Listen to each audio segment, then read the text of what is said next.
Hi everyone, Robin here. Thanks for joining me today on Poppy Stamps. Well, you know what they say, the best laid plans often go awry, and mine have. I had full intentions of having my Christmas cards ready to go by now, but a remodel at the house has made that somewhat impossible. So I came up with a nice, quick and easy card, and hopefully they will get sent out on time.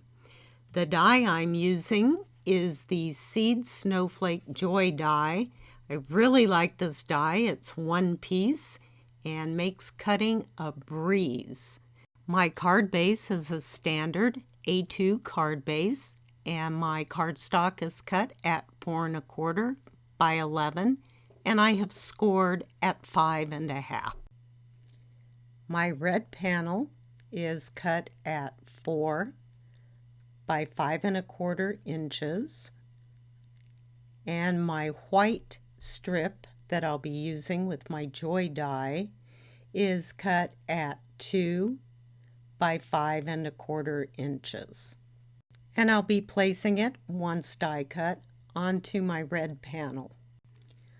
My Joy die is one piece, and I have a piece of removable Scotch tape on it.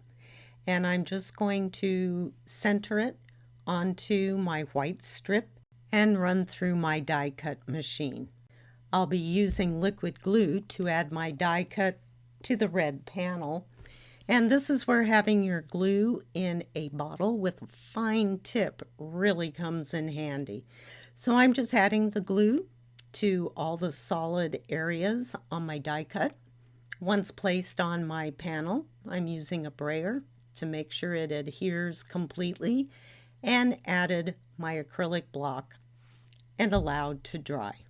Once dry, I thought the panel still looked a little plain on the front, so on each long side of my panel, I'm using my Teflon bone folder and putting a score line at 1/4 inch along each edge.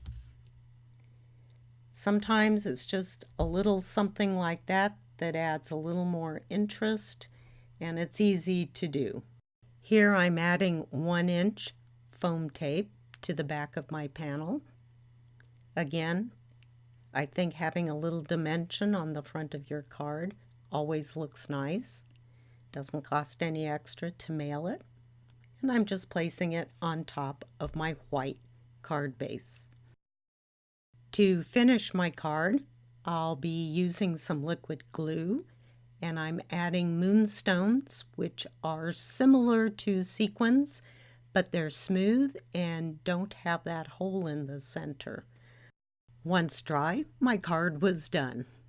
I hope my tutorial has given you some inspiration to make maybe more simple holiday cards, especially if you start to run out of time. I'd like to thank you for stopping by today, and I hope you come back soon for more inspiration on the Poppy Stamps blog. Bye-bye.